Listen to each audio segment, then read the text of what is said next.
우리는 살면서 많은 자격증을 취득합니다. 왜냐하면 기업에 들어갈 때 꼭 필요한 것들이 있기 때문이죠. 영어 시험에 대한 자격증, 어떠한 기술에 대한 자격증을 위해서 많이 공부하고요. 훈련도 받고 실습도 하는 경우가 있습니다. 그리스도인들에게 정말 중요한 게 한 가지가 있습니다. 한 가지이자 동시에 두 가지인데요. 그것은 하나님 나라, 천국에 들어가는 것과 그리고 동시에 지옥에 가지 않는 것입니다.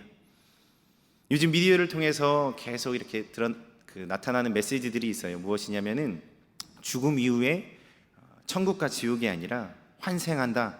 또한 다른 이 세계, 머나면 우리가 알지 못한 이 세계에서 부활해서 새로운 삶을 살아간다 라는 그러한 이야기들이 미디어에서 많이 전해지고 있습니다. 특히 어린아이들 그리고 자라나는 세대들에게 이러한 가치관이 계속해서 더욱 깊이 주입되고 있죠. 기업을 들어가기 위해서 많은 자격증을 취득하고 노력하며 살아갑니다. 그런데 우리는 하나님 나라에 들어가기 위해 어떤 공부와 훈련을 하고 있으신가요? 하나님 나라에 합당한 자로 살기 위해 우리가 준비해야 될 것은 무엇일까요?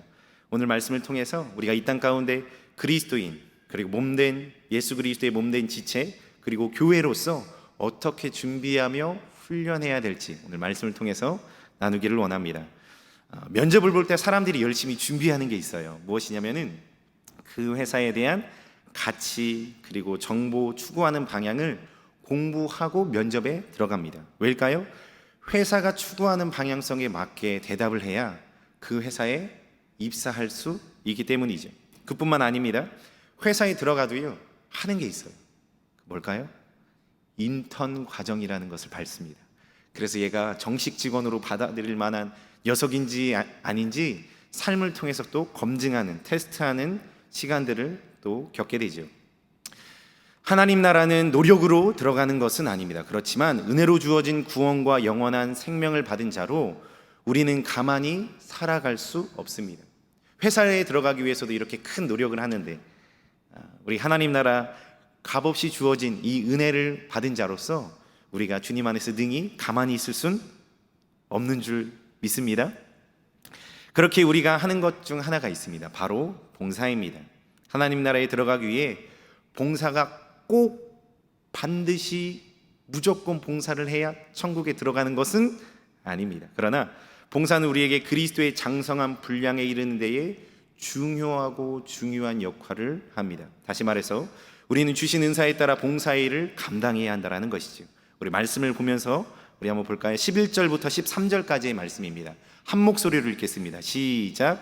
그가 어떤 사람은 사도로, 어떤 사람은 선지자로, 어떤 사람은 복음 전하는 자로, 어떤 사람은 목사와 교사로 삼으셨으니 이는 성도를 온전하게 하여 봉사의 일을 하게 하며 그리스도의 몸을 세우려 하심이라. 우리가 다 하나님의 아들을 믿는 것과 아는 일에 하나 되어 온전한 사람을 이루어 그리스도의 장성한 분량이 충만한 데까지 이르리니. 자, 말씀을 보니까요, 사도, 선지자, 복음 전도자, 목사, 교사로 삼으셨는데 이거에 대한 이유를 얘기해 주고 있어요. 성도를 온전하게 한대요. 봉사하는 건데 왜 성도가 온전해지지? 이런 생각을 할 수 있죠. 그런데 이 봉사일을 하면서 그리스도의 몸도 세워진대요. 나는 그냥 이렇게 사역하고 봉사하는 건데 왜 예수님의 몸이 세워지는 거지? 생각할 수 있습니다. 그런데 또요, 우리가 다 하나님의 아들을 믿는 것과 아는 일에 하나가 된대요. 무엇을 통해서요? 봉사하는 일을 통해서요. 그래서 온전한 사람을 이루어 그리스도의 장성한 분량까지 충만한 데까지 이른다라고 말씀해 주고 있습니다. 우리가 교회에서 봉사를 해야 하는 이유가 무엇인가요? 단지 교회 건물이 있으니까, 시스템이 있으니까 그걸 유지하기 위해서 봉사를 하는 것인가요? 결탄코 아니지요. 아닙니다. 그것은 잘못된 생각입니다.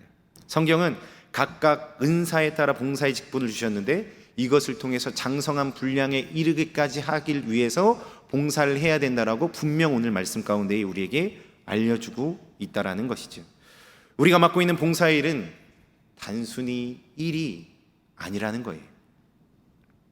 훈련입니다. 봉사일을 하면은요, 하지 않으면 힘들지 않을 텐데 봉사일을 하면서 어려움이 오는 게 얼마나 많게요. 그죠? 그러시죠? 몸이 아프신데도 나오시고 하루 종일 일하고 있어 나오시고 시간을 다 빼놓고 생업을 제쳐놓고 시간을 제외해놓고 나오시는 분도 계시고 많이 아파도 어떻게든 나오고 싶어서 서시는 분도 계시고 여기 찬양팀만 해도요 새벽 한 대여섯 시에 나가서 저녁 8시, 9시에 들어오는 분이 여기 계속 쓰세요. 그리고 학기 중에 서울대학교에서 공부하고 있는데 너무 과제가 많은 거예요. 그리고 수업이 너무 늦게 끝나서 서울에서 간신히 뛰어서 택시 타고 열차를 딱 맞게 타야 간신히 도착할 수 있어요. 6시 반에. 그거 놓치면 7시 넘어서 오게 돼요. 그런데도 불구하고 사역을 감당하고자 애쓰는 사람이 찬양팀에 있습니다. 그뿐이겠습니까? 많은 일들 안에서도 묵묵히 힘든 가운데에 다 감당하고 있는 분들이 바로 우리 성도님들 아니겠습니까? 봉사는 어렵습니다. 그런데 훈련이라고 말씀을 드렸습니다. 이 오는 어려움들을 통해서 훈련이라면 예수님을 믿는 일과 아는 일에 나아가야 된다는 거예요.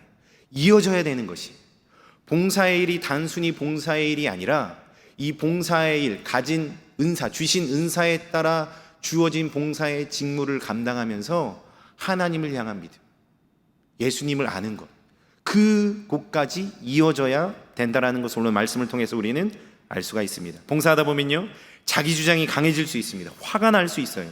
하나도 안 맞아서 불편할 수도 있습니다. 오히려 마음이 불편해져서 내가 이거 왜 했지? 봉사 안 했으면 그냥 편하게 예배 드릴 수 있는데, 불편하지 않을 수 있는데 내가 이걸 굳이 왜 맡아서 이 생고생을 하나라고 생각한 분들이 분명히 많이 있으실 거예요. 그렇죠? 그런데 이럴 때마다 우리가 구해야 될 것이 있습니다. 예수님의 마음이에요. 그때 나를 내려놓고 예수님의 마음을 구하는 것, 이것이 훈련의 시작입니다. 에베소서 4장 1절로 4절의 말씀을 우리 한번 한 목소리로 읽어보도록 하겠습니다. 에베소서 4장 1절로 4절입니다. 시작. 그러므로 주 안에서 갇힌 내가 너희를 권하노니 너희가 부르심을 받은 일에 합당하게 행하여 모든 겸손과 온유로 하고 오래 참음으로 사랑 가운데서 서로 용납하고 평안에 매는 줄로 성령이 하나 되게 하신 것을 힘써 지키라. 몸이 하나요 성령도 한 분이시니 이와 같이 너희가 부르심의 한 소망 안에서 부르심을 받았느니라. 아멘. 우리 4장의 초반부인 4장 1절과 4절 말씀을 보면은요 부르심을 받은 일에 합당하게 행하라라고 말씀하시면서 그 2절부터 쭉 뭐가 나옵니까? 겸손, 온유, 오래 참음, 사랑, 서로 용납, 평안에 매는 줄로 성령이 하나 되게 하시는 것을 힘써 지키라라고 얘기하고 있어요. 봉사할 때 이게 제일 어렵습니다.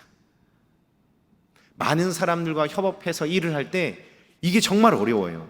겸손하는 것, 모든 사람들 앞에 겸손하는 것, 온유하는 것, 오래 참는 것, 사랑 가운데 서로 용납하는 것 어렵습니다. 그런데 이 봉사일을 통해서 어떻게 성령께서 하나 되게 해주신 것을 힘써 지키라라고 말씀하세요? 무엇입니까? 이것은 예수님의 마음을 가져라. 그 자리에서 예수님의 마음을 너희가 가져야 된다라는 것을 알려주고 계신 거예요. 그래서 봉사의 일이 그냥 불편할 때도 있고 힘들 때도 있고 난 저거 안 해. 내 시간 아까워. 지금 세상이 얼마나 좋은데, 놀 곳이 얼마나 많은데, 자유로운 곳인데, 많은 것으로 채울 수 있는데 하면서 살아갈 수도 있는 것입니다.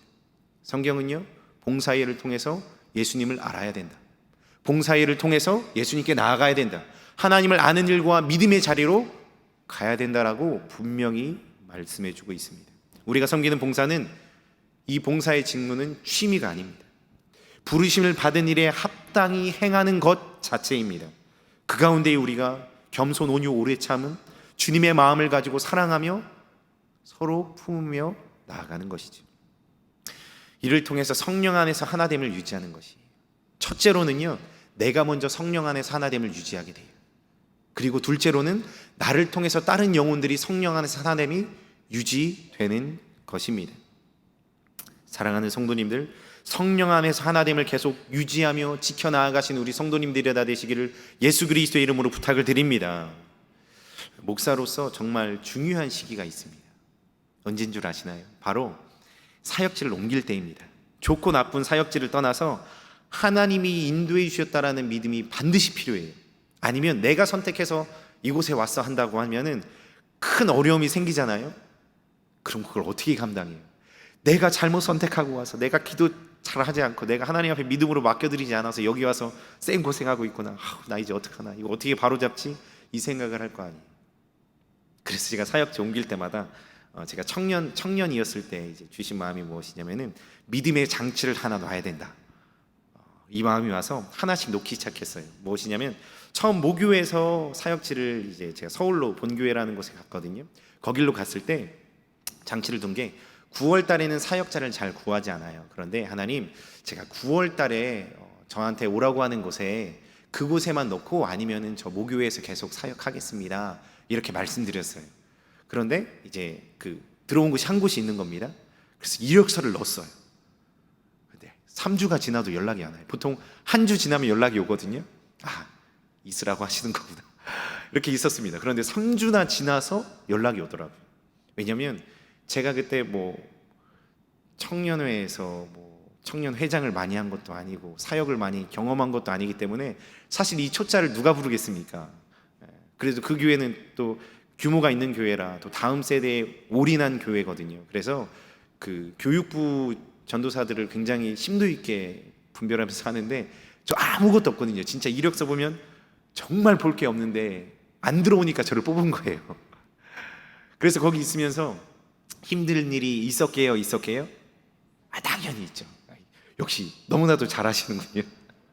당연히 있습니다. 있는데 그 안에서도 힘든 일이 있을 때도 기도하면은요, 하나님께서 그 영혼을 위해서 품고 더 기도해라 이렇게 말씀하시고 아무런 말씀도 없으세요. 상황도 바뀌지도 않아요. 좋아지는 건 없습니다. 그렇지만 기도하라고 하세요. 주님께서 보내주신 곳이라고 믿기 때문에 그 안에서 일어나는 일을 하나님 앞에 온전히 행하는 것입니다. 그 안에서 통치 대행자로 힘쓰려고 노력하는 것이죠. 두 번째 사역지, 제 전이교회가 두 번째 사역지거든요. 그때 올 때 신앙수련회가 있었는데요. 신앙수련회 때 기도를 하는데 아버지에 대한 사랑의 마음을 갑자기 막 부어주세요. 그래서 그럼 어떡하지? 사역지를 좀 알아보다 보니까 세종에 전이교회라는 곳이 있더라고요. 그래서 여기만 일단 넣자 해서 또 여기만 넣었어요. 근데 또 돼서 왔습니다. 근데 아니나 다를까 그때 아버지가 그때부터 많이 아프셨어요.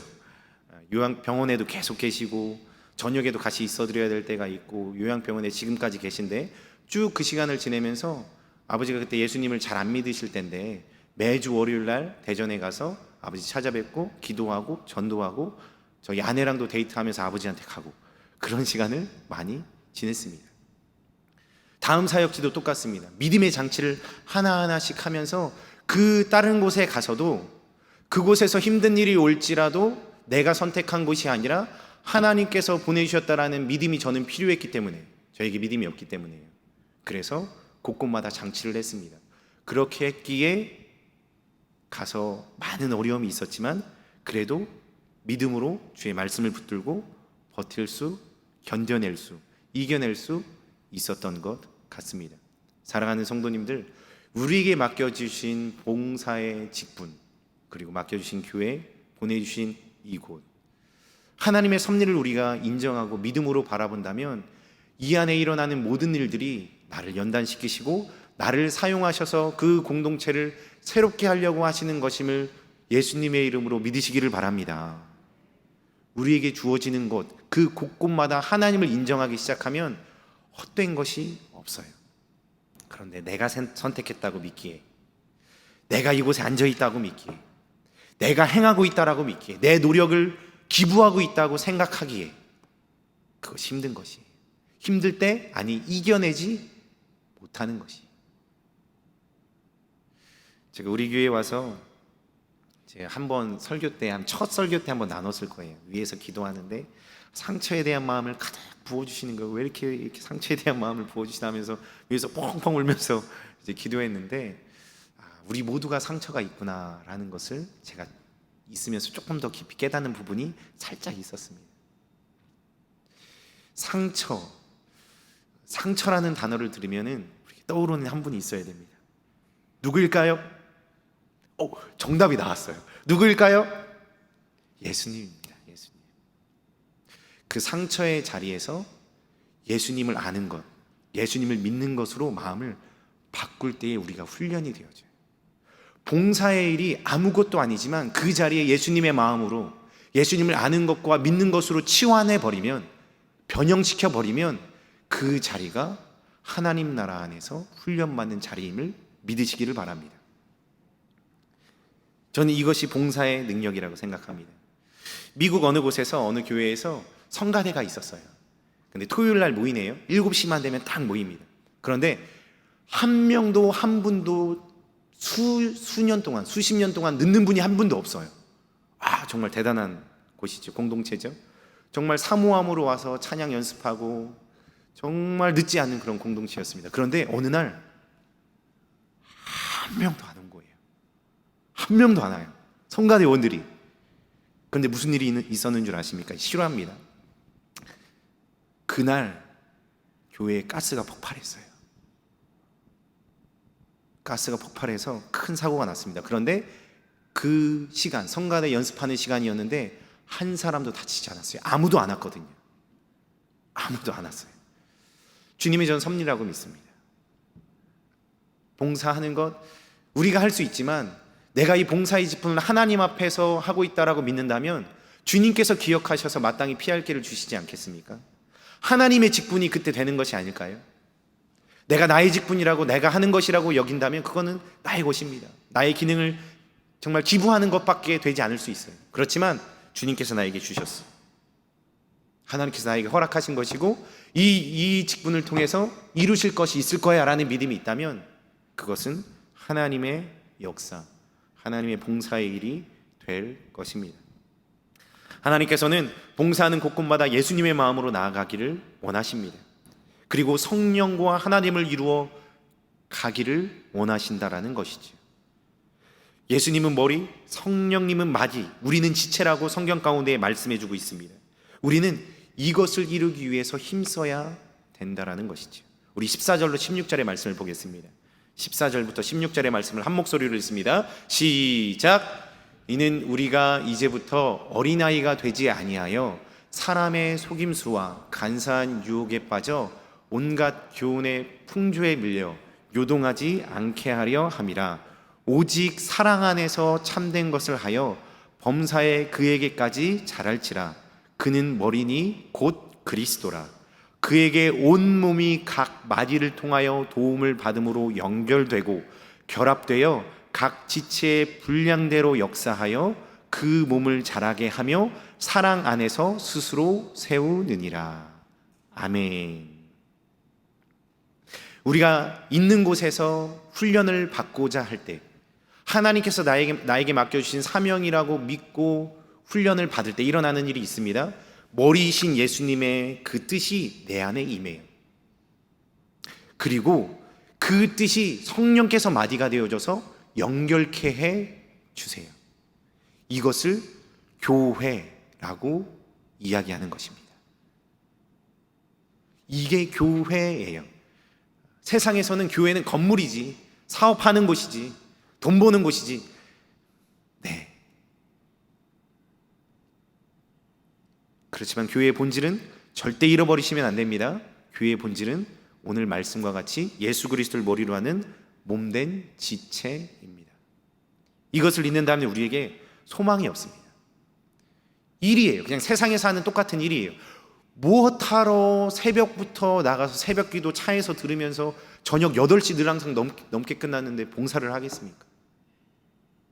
무엇하러 힘들고 아파서 병원에 매일 다니는데 사역을 하겠어요?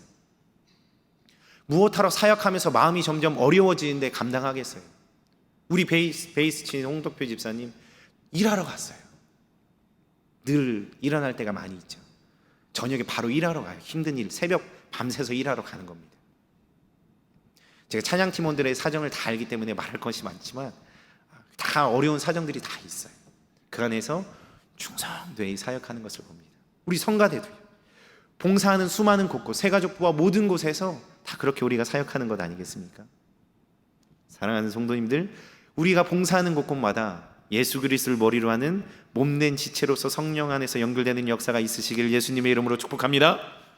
다 이해하셨죠? 예수님과 하나됨, 그 하나됨을 통해서 우리는 성도들과 연합하여 하나 되게 된다는 것입니다. 우리는 더 이상 어린아이와 같이 감정에 빠져 속임수, 간사한 유혹, 온갖 교훈의 풍조에 밀려 요동하는 자가 돼서는 안 됩니다. 예수 그리스도의 참된 사랑을 믿고 의지하며 하나 되어야 될 때입니다. 이것을 오늘 본문은 옛사람을 버린 새 사람이라고 말씀해주고 있습니다. 우리 17절부터 24절의 말씀을 교독하는 방법으로 읽도록 하겠습니다. 그러므로 내가 이것을 말하며 주 안에서 증언하노니 이제부터 너희는 이방인이 그 마음에 허망한 것으로 행함같이 행하지 말라. 그들의 총명이 어두워지고 그들 가운데 있는 무지함과 그들의 마음이 굳어짐으로 말미암아 하나님의 생명에서 떠나 있도다. 그들이 감각 없는 자가 되어 자신의 방탕에 방임하여 모든 더러운 것을 욕심으로 행하되 오직 너희는 그리스도를 그같이 배우지 아니하였느니라. 진리가 예수 안에 있는 것 같이 너희가 참으로 그에게서 듣고 또한 그 안에서 가르침을 받을진대 너희는 유혹의 욕심을 따라 썩어져가는 구습을 따른 옛사람을 벗어버리고 오직 너희의 심령이 새롭게 되어 같이 읽습니다. 하나님을 따라 의와 진리의 거룩함으로 지으심을 받은 새 사람을 입으라. 아멘. 옛사람인 이방인은 마음에 허망한 것으로 행하는 자입니다. 허망한 것이 무엇입니까? 이 당시에 사도 바울은 이러한 뜻으로 얘기했어요. 철학이나 종교, 자아 실현을 통해서 마음에 만족함을 얻는다. 그러니까 봉사를 통해서 나의 철학이 있어요. 그리고 종교적인 신념이 있습니다. 그리고 이것을 통해서 마음의 만족함을 막 얻으려고 해요. 그렇게 하면 안 된다라고 얘기하는 거예요. 그리고 어떠한 경제에 이르려고 하는 행위로서 봉사의 직분을 감당하면 안 된다라는 것을, 그것이 모든 것이 무가치함을 말하고 있습니다. 불편함과 마주치지 않고 옛사람 그대로 살고 싶어하는 것이죠. 내 마음 가는 대로, 내가 좋은 대로 살려고 하는 자들, 이 옛사람인 것입니다. 총명이 어두워집니다. 무지함으로 마음이 굳어져서 하나님의 생명에서 떠난 사람이 옛사람이었고 옛사람입니다. 그러나 새 사람은요, 유혹의 욕심을 따라 썩어져가는 옛습관, 구습을 버린 사람입니다. 심령이 성령 안에서 새롭게 되어져서 하나님을 따라 의와 진리, 거룩함으로 새롭게 지어진 사람입니다. 봉사일을 감당하면은요, 우리는 늘 마주하는 게 있습니다. 옛 사람입니다. 옛 자아가 나옵니다. 옛 버릇이 우리를 충동질시킵니다. 그럴 때마다 우리는 뒤로 돌아가면 안 돼요. 유혹의 욕심을 따라 썩어져가는 구습, 그 옛날 것을 내가 이때 버려야지. 예수님, 저 힘들어요. 주님 도와주세요. 다시 나의 감정이, 나의 옛날의 습관들이 올라옵니다. 주님 버리게 도와주세요. 그 자리에서 싸워서 예수님의 마음으로 예수님이 행하시는 그 뜻대로 나아가야 그 자리가 훈련의 장이 되는 것입니다. 옛사람이 무엇이죠? 내가 주인이었던 삶입니다. 새 사람이 누구입니까? 하나님이 주인인 삶입니다. 그래서 우리는 봉사일을 감당하며 내가 옛사람으로 살고 있는지 새 사람으로 살아가고 있는지 알 수 있는 것이지요. 이러한 사람들은 이렇게 살아가는 자들입니다. 마지막으로 25절부터 32절 말씀을 새벽녘으로 읽으면서 우리 말씀을 정리할 것인데요, 어떠한 것을 이야기하고 있는지 같이 한번 교독하는 방법으로 천천히 읽어보겠습니다. 제가 먼저 읽습니다. 25절부터 32절까지입니다. 그러므로 여러분은 거짓을 버리고 각각 자기 이웃을 더불어 참된 말을 하십시오. 우리는 서로 한 몸의 지체들입니다.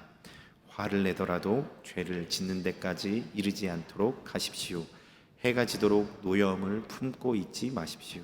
악마에게 틈을 주지 마십시오. 도둑질을 하는 사람은 다시는 도둑질하지 말고 수고를 하여 제 손으로 떳떳하게 벌이를 하십시오. 그리하여 오히려 궁핍한 사람들에게 나누어 줄 것이 있게 하십시오. 나쁜 말은 입 밖에 내지 말고 덕을 세우는 데에 필요한 말이 있으면 적절한 때에 해서 듣는 사람에게 은혜가 되게 하십시오. 하나님의 성령을 슬프게 하지 마십시오. 여러분은 성령 안에서 구속의 날을 위하여 인치심을 받았습니다. 모든 악독과 격정과 분노와 소란과 욕설은 모든 악의와 함께 내버리십시오. 같이 읽습니다. 서로 친절히 대하며 불쌍히 여기며 하나님께서 그리스도 안에서 여러분을 용서하신 것과 같이 서로 용서하십시오. 아멘. 이것이 성경에서 말해주고 있는 훈련받는 자의 삶입니다. 거짓을 버리는 것, 참된 말을 하는 것, 화내더라도 죄를 짓지 않는 것, 해가 지도록 노여움을 품지 않는 것, 궁핍한 자를 위하여 나누어주고 나쁜 말을 내뱉지 않고 덕을 세우는데 필요한 말만 하고 듣는 자가 되어야 된다라고 말씀을 해주고 있습니다. 이렇게 우리 모두 예수 그리스도를 머리로 하는 몸된 지체가 되기를 소망합니다. 할렐루야. 우리가 먼저 몸된 지체로서 훈련받기를 원합니다. 그래서 나를 통해 성령께서 하신 일을 경험하고 내가 믿음으로 서 있는 이 믿음을 하나님께서 기억하여 주셔서 성령 안에서 또한 하나님 나라 안에서 열매를 맺고 하나님 나라에 합당한 백성으로 든든히 세워지시기를 예수님의 이름으로 축복합니다.